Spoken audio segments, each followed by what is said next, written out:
So confidence definitely was something that I struggled with as a teenager and young adult. But now, baby, you can't tell me nothing. I'm that girl. You are that girl. Yes.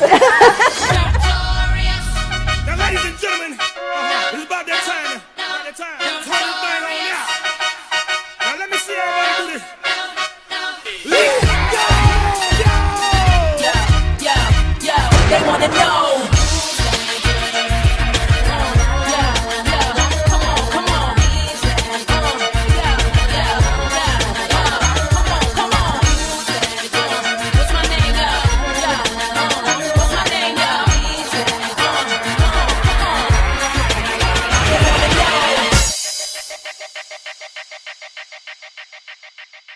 Welcome to Who's That Girl, the show that celebrates women who are breaking boundaries, redefining success, and turning their dreams into reality.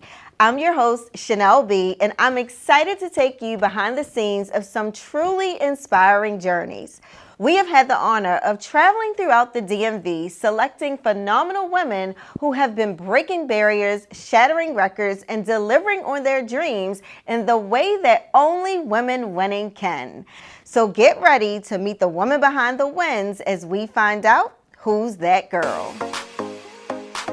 This episode was brought to you by GSN Office Furniture, offering high-quality office furniture and creating solutions to enhance your workspace for over 30 years. GSN Office Furniture. Expect the best. Well, hello everyone, and welcome to another episode of Who's That Girl. Today we are at the beautiful Beauty Hub, and we're going to get a tour today. We're going to find out who's the woman behind the brand, and that is Jessica Kidd. So we're excited to talk to her today. I can't wait for us to talk to you. I remember when you were talking about doing all of this, talking about how this is going to be so much more than just a salon suite. So we can't wait to get a tour and get right into the questions so we can find out who Jessica Kidd is today. Yes, can't wait. All right, let's go.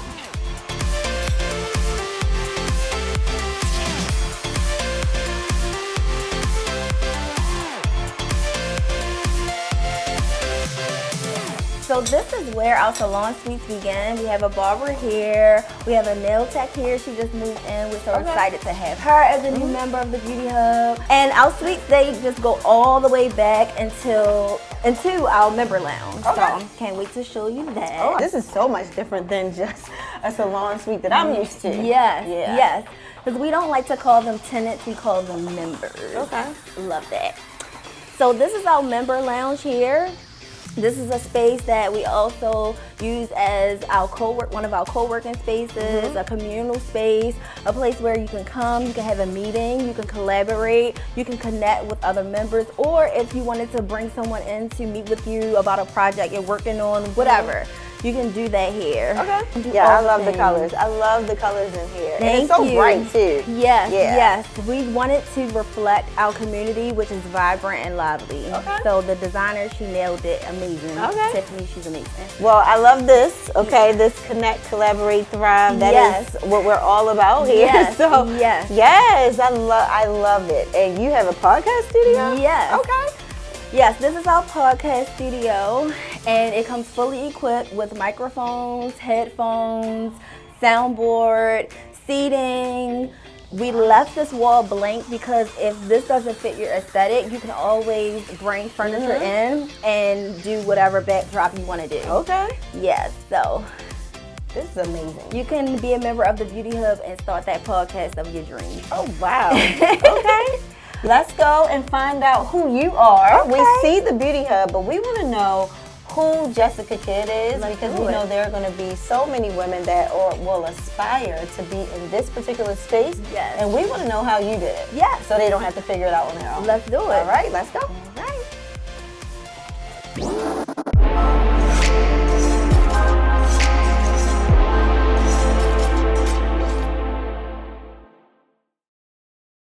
So So here we are with Jessica Kidd. We want to know who's that girl today, the woman behind the brand of the Beauty Hub, which started as the Bombshell Beauty Boutique, right? Yes. So we're going to get to know her. For all of you that aspire to be in this type of space, man, I remember when I met Jessica, I wanted to get my hair done. And she said, oh, no, that's not me. But we are going to know how she went from hairstylist to co-owner of the Beauty Hub. So who is Jessica Kidd? Ooh, I feel like that's such a loaded question. I always joke with my friends and my family, like, I lived so many lives. Like, this is like life number 25.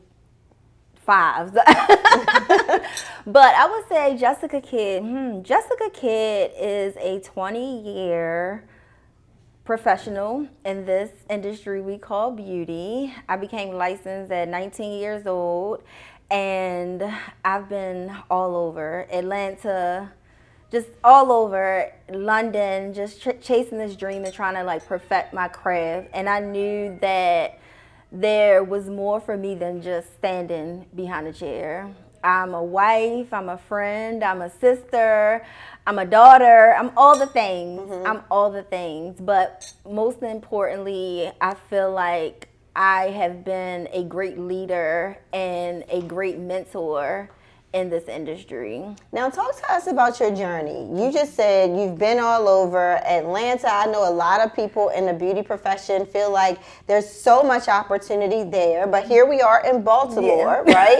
So if you can kind of tell us from the beginning, like how this even started for you. Yeah, so from the beginning, I always loved beauty, the fashion industry, music. And from a little girl, I always loved it. I was always intrigued by my aunts who were seamstresses and not makeup artists, but seamstresses and beauticians. And even my uncle, he sold and made clothes and designed clothes. So I was always intrigued with that. But as time went on, my mother, she's like, it was time for me to go to Emerson for high school, I checked Emerson Cosmetology. She like, no, you need to go for business. Because I wanted to be like my Aunt Mary so bad. My other mother, who's my stepmother, but I hate that word, step. But she was a hairstylist as well. My mother is like, no, you need to go for business. I'm like, no, I'm going for cosmetology. I'm telling you, like, I really want to do this. And I feel like my mother just stopped telling me to go get a good government job like 5 years ago. Look, I'm going to stop you right there because I grew up in the salon, okay? My mom, my grandmother, my aunt, my grandfather was a barber. Yes. I was not inspired to get into this industry. Really? It's so crazy. I became an electrical engineer. Wow. I don't know how that happened, but I remember talking to my mom about maybe I should just get licensed to be able to do it on the side. Yes. And she said, only do it if you love it. And I love that you have loved this from the beginning, and we'll talk a little bit about that. But I just had to throw that in because I don't know what happened to me. Yes. I don't know. You wanted stability. Not saying that you can't have stability in this industry because you definitely can, right. but it is a grind. It is a hustle. So yeah, I can see why you were like, no, I'm going to go a different way. Yeah, I don't know, but here we are. Yes. So I just knew that cosmetology, the beauty industry, is what I wanted to do. I love like being in the salon. I love the smell. When I say I can still smell the finishing and the Isoplus hairspray, not the blue can, the pink can. I know the blue. Oh my gosh, the Fantasia hairspray to pump it up. Like I can smell it. Like I can still almost taste it because you know a little bit get in your mouth a little bit. Yeah, I love that. I love the feeling of women coming together and it feeling like a sanctuary, like a community.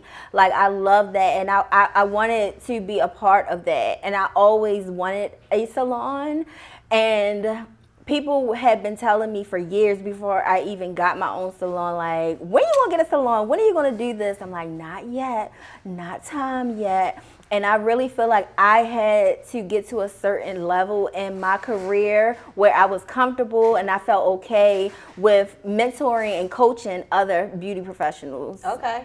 Now, you being in the beauty profession, how was it for you with your inner beauty, your confidence growing up?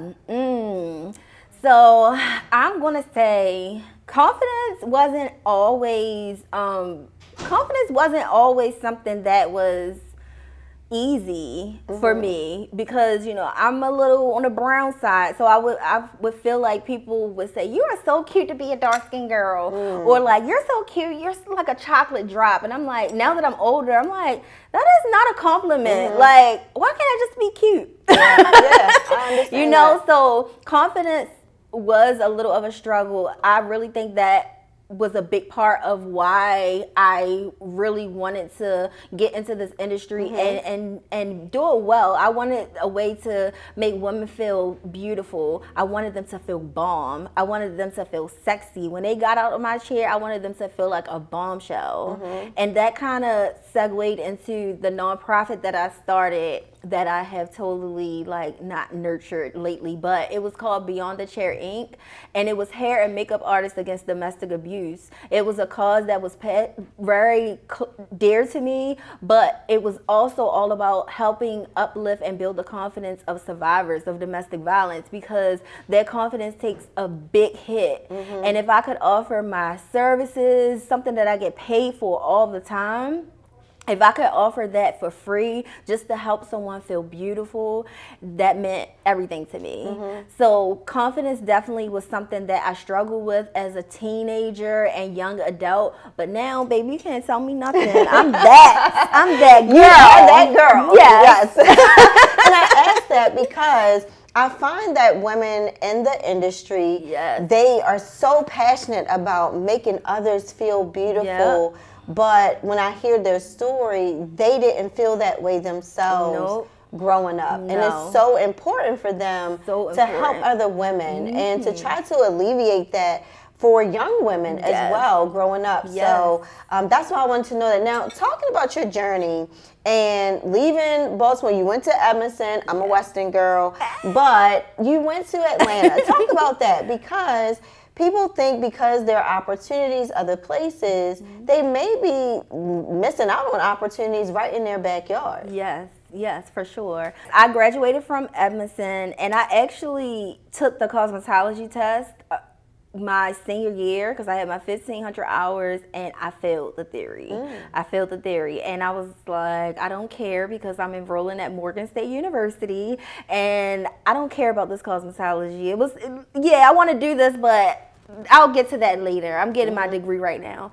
And my mom was tired of giving me money to eat while I was at Morgan, and she said, are you going to let that go to waste? Those 4 years you took up cosmetology, are you going to let that go to waste? You need to go back and take that other part of that test.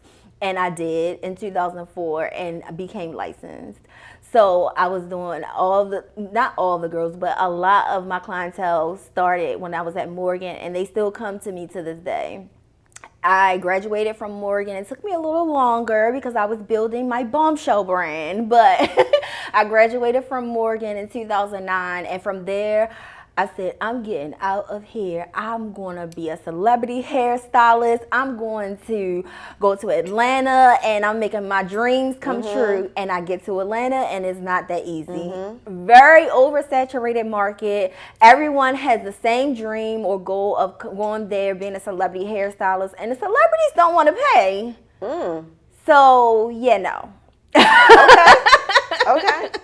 Yeah, when you're first starting out, that's one thing I learned really early and very quick, that when you are new there, you're just starting out, you're trying to get into that industry, they feel like them posting you, or them just telling someone about you, or doing their hair and you're receiving a credit for it, like in a photo shoot or magazine, is enough. And it's like, no, I got grown-up bills. They were like young adult grown-up bills, but they were still bills, and I needed a way to survive if I was going to stay there.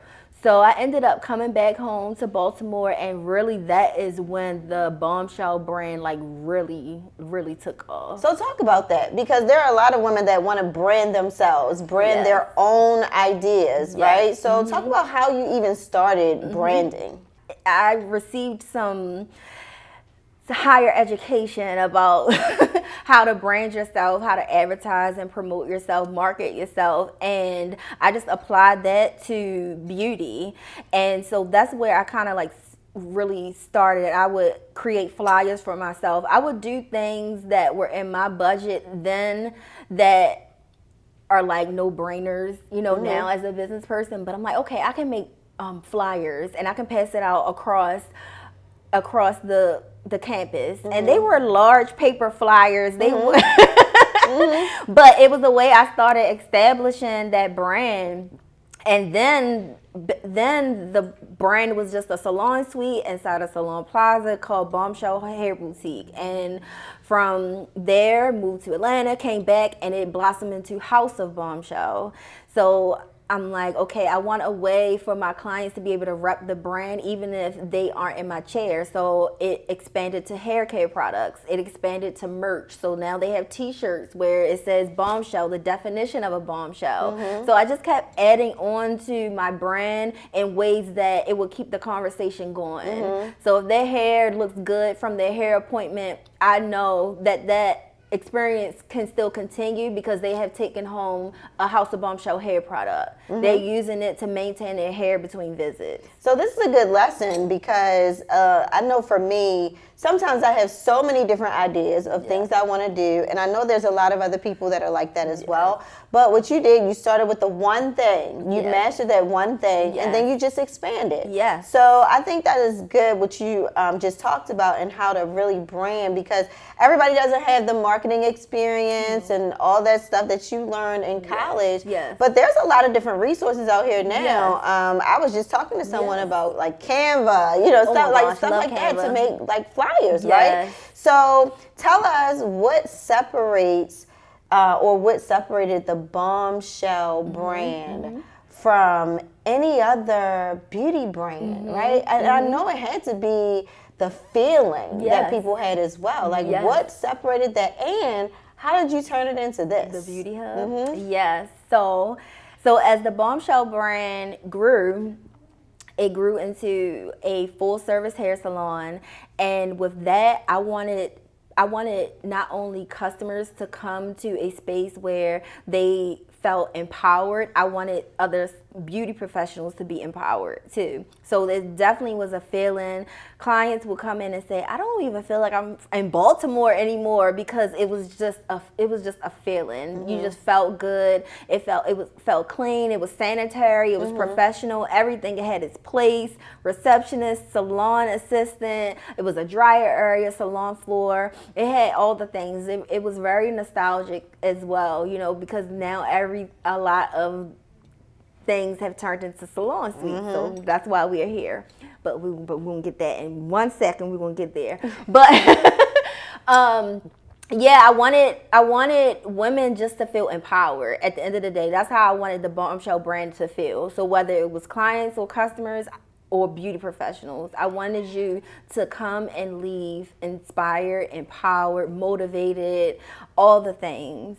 And when it was time I knew that salon ownership wasn't complete for me, but the way that I was doing it, I knew that had ran its course. When I moved into the location in Baltimore, House of Bombshell Beauty Parlor, I literally was like, God, I just want 5 years here at this location and I'm good. Like, I had to get salon ownership, like full salon ownership, out of my system.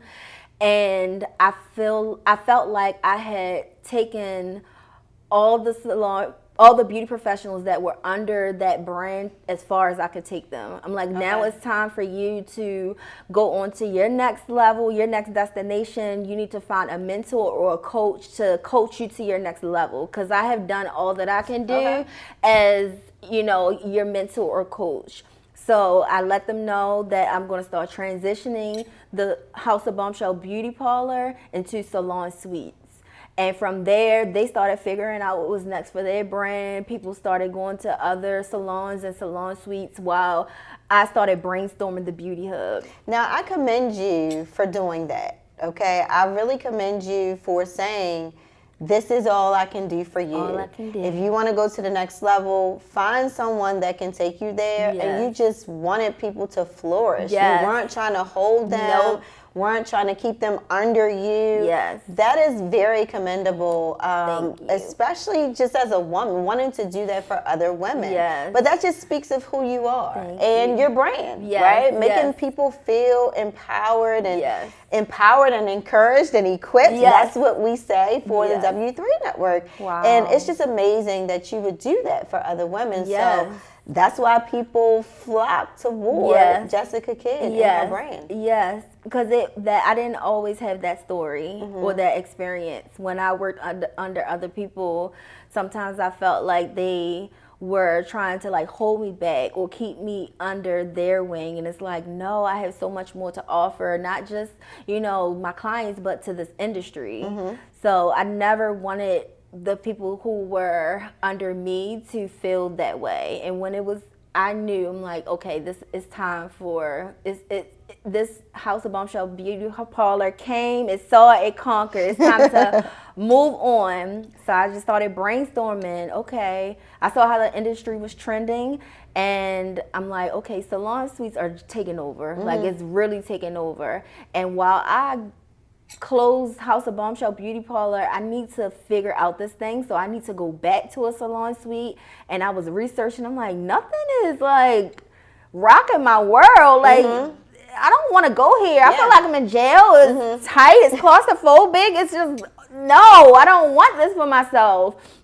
So I started brainstorming what I loved and what I hated about salon suites. And it's just so ironic. It's kind of weird that my client and friend at the time, she had been asking me about different business, not opportunities, but advice when it came to business, because she was ready to venture into business ownership. And one day she just happened to come in and ask about salon suites, and she's like, Jess, what you know about salon suites? Tell me. I'm like, what do I know? Okay, let me tell you what I know.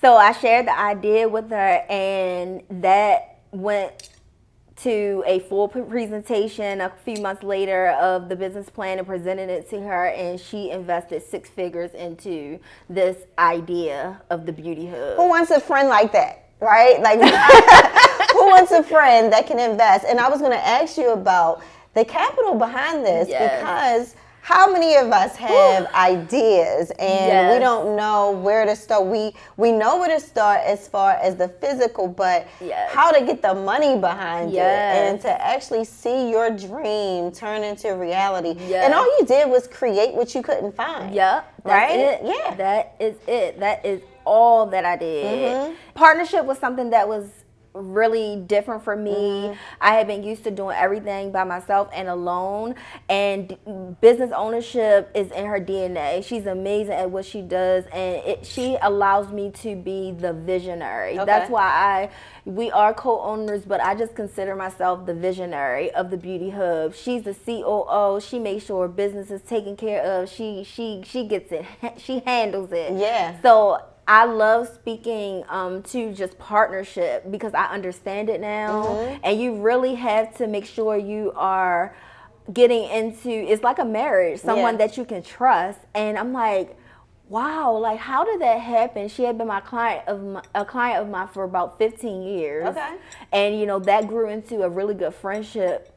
And now we're business partners. And it's like, those 15 years, I really feel like God was like really preserving our friendship and like just getting us to a place where we could trust each other, where we respected each other, because of course we didn't know what was ahead, but he knew. So Right. we had to establish that great foundation before we could do this. Yeah, I'm glad you spoke on that, because I was going to ask you, what would you look for? Like, what could you tell someone to look for in a partner? Because you don't have to do anything alone, right? These days, there's Nothing. so many people that can bring their strengths Yes. so that your vision can be, played out and your purpose can be fulfilled. Yes. Because God will place the right people Yes. in your place so Yes. that you can do all of the things. I've been saying a lot lately, I'm just standing on Philippians 4:13. Okay, Hello, I doing can do all the all things. things. But Yes. God will place the right people, the right place, everything that you need to fulfill all of the purposes that He has given you. So I'm glad you're talking about partnership and not doing it alone. Now, Yes. speaking of the biggest partnership you have, though, your husband, Yes. you are married, you are thriving Yes. in business, and there are so many women bosses out here that are trying to figure out how to thrive but still have a successful marriage. So we need to touch on that. How would you say in business ownership and marriage, how have you found some type of balance? I know it's not completely balanced. Nobody has that. But if you can kind of touch on that for all the ladies out here today. Ooh, balance. Oh. I feel like I have been looking for balance. We've been married for 4 years this year, together 8 years. And I feel like a good part of those years I have been looking for balance when really what I was looking for was harmony. I just want to be in harmony with whatever I am doing. So I tried to find a balance between salon ownership and home and could not find that balance. And I'm like, now I feel like I eventually found harmony between the two. And then we had to have several discussions about, because I would carry my work home with me, especially when I had the full service salon. It was just too, I learned so much about myself, like during those 5 years. I learned that I'm not a good manager of people, of employees. I'm not. I'm a good manager of managers. I like to manage other leaders. And I think that's why I am thriving here at the Beauty Hub, because everyone's independent. I don't have to make sure you're coming to work and taking care of these clients. That's on you. If you don't want to come to work, as long as the rent is paid, I don't have nothing to do with it. So yes, it's I have found where what works best for me and what works best for my home life, because managing people and employees and making sure that the business is running and have to be responsible for other people and their clients was just too much for me. I was bringing it home. It was stressful for my husband. It was stressful for me, and I just couldn't do it. Would you say that at any point, business ownership, especially being a wife, would you say it has taken a toll on your mental health at all? Okay, yes. Yes. But, okay, I'm good. Yes, please be honest, because I think it does for all of us, right? And we learn how to handle it, how to manage it, how to navigate through those things. Yes. What if you could, what are some things that you have faced, with your marriage and business ownership that has taken a toll on you? I think that when it comes to business ownership, I believe what has taken a toll on me the most is not letting people go when they should go. I allowed some people to still work at my place of business under my brand who I should have fired a long time ago. And one of my clients, one of the best advice that she gave me, she said, when I first opened the full service salon, she said, fire fast, hire slow. And I did not I did not listen to her at all. I did not listen to her at all. And I just believe so much in people. And again, there's that women empowerment and just wanting women to just thrive and succeed, that I'm like, I can't just leave her hanging. I just can't. And I eventually had to take myself out of that hiring and firing process. I ended up hiring one of my friends to fulfill that business management role, because I'm just too emotional when it comes to business, which is also great that I have a partner now. She's amazing. She deals with that because I'm just too emotional. My husband say, all they have to do is cry, and you'll be like, okay, well, I'll give you one more chance. And no, That is not, no. In business, you have to look at the facts, the data. You are not performing. These are the complaints we're getting, and you have to operate off of that. No one cares if you had a bad day. You still have to show up and do your job.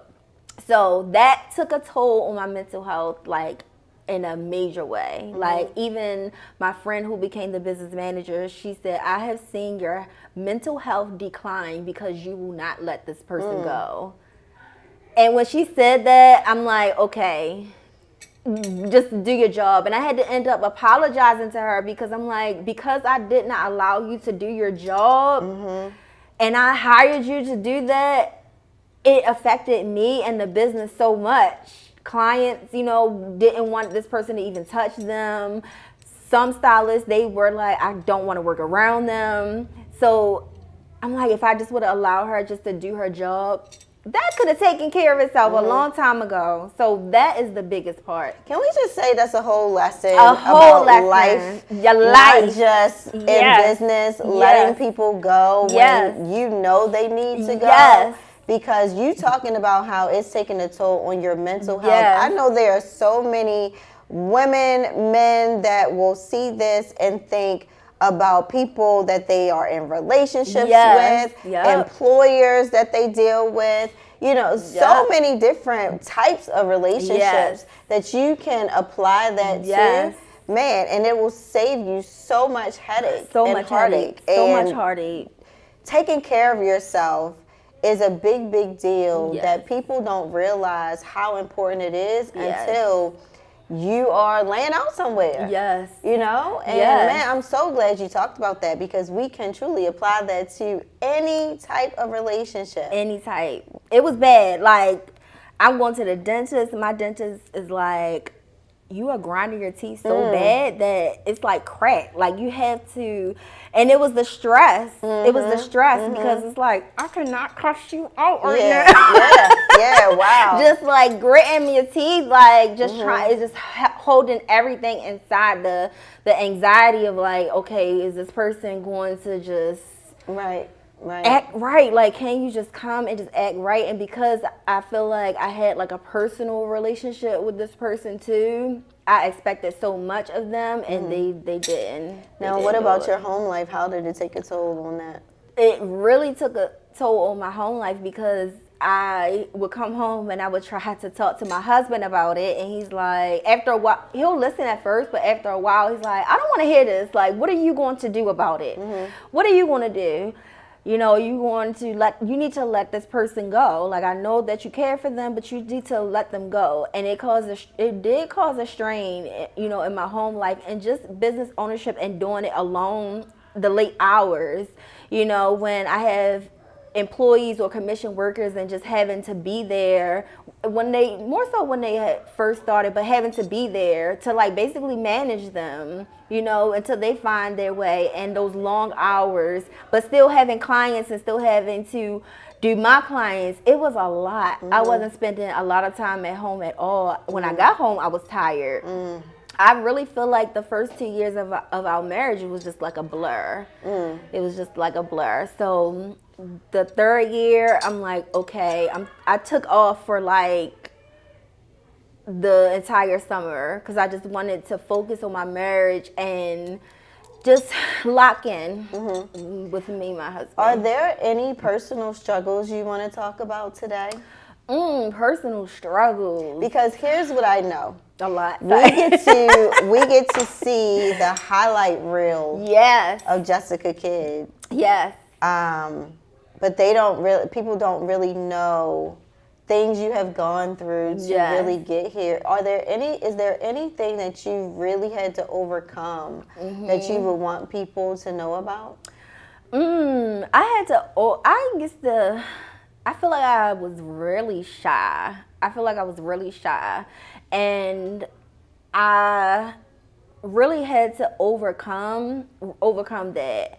And I was really anxious too, and I really think that has a lot to do with like just childhood. Just my parents were divorced. I always say that I was a stressed little kid. Like my parents were divorced and they did not get along, so I was always like anxious. Like if my dad was dropping me off, I remember praying like, I hope my mother isn't there. He used to drop me off at my grandmother's house, my mom's mom, and I used to like pray like, I hope my mom isn't there. Because, of course, he'll drop me off and take me inside and sit with my grandmother for a while. And if my mother was there, the tension would just be so much. And as a child, it was just bad. And I really feel like that is where a lot of my anxiety like started. And as an adult, just being anxious and just having to overcome just that, just that fear. And, just being shy, like not feeling like you don't want to draw too much attention to yourself, and it's just like, no, you were born with glitter in your veins, like, no, you just be you. And I will never forget a friend of mine in Atlanta. He said, you get upset when, people, they like you and then they just stop liking you out of nowhere. But that is because you try to dim who you are when they meet you. And then when they realize you're just this bright, shining star, they are offended by that. So just be that bright, shining star from day one. And that kind of really helped me. And I'm like, he's right. Like, I just need to be me. So overcoming that. And it's probably like a little low self-esteem in there too, not always feeling confident. So overcoming those things were big challenges for me, and we're here. Yeah, we are here. And this is Jessica Kidd. And, as we start to wrap up, I always ask our guests, and I want you to just be in the moment, okay? Because in this moment, I want to know what is winning to you? In this very moment, what is winning to Jessica Kidd? Winning for me is getting up every day and being in my right mind. Winning for me is getting up and being healthy, being strong. Winning for me is my husband and I being on one accord. Winning for me is for my businesses to be thriving, which we are fully leased. Congratulations. Thank you. That was a major win. Like, that is what winning looks like for me. Winning for me looks like achieving everything as a little girl that I wanted to do that I thought was too big or just too much, and I don't want people to feel like, oh, she doing too much. No, winning is doing those very things, achieving it, and doing it well. Well, we have got so much from you today. So many life lessons, not just about owning a salon, right? Or not just a salon suite, the beauty hub, okay? But we got so many life lessons from you today. And to just know that you have overcome just things that were on the inside of you. For you to be able to thrive today. That's a lot of what you talked about. And I'm so glad, because there are so many women that struggle with a lot of those same things. But here you are showing us that you are that girl, and you are doing it well. Now, where can everybody find this girl? Where can they find Jessica Kidd? You guys can find me on Instagram at Jessica Kidd __. You can find the Beauty Hub at Join the Beauty Hub, and you can buy some merch, hair care products at thehouseofbombshell.com. We are still rocking and rolling. We're 100% online-based business now, so yeah, that's how you can find us. Well, Jessica, this was so amazing to hear your story. I know so many women are going to be so inspired, that aspire to be in a space like this. You are that girl. You are a woman winning, and I'm so glad that we had you today. Thank you. See you next time on Who's That Girl?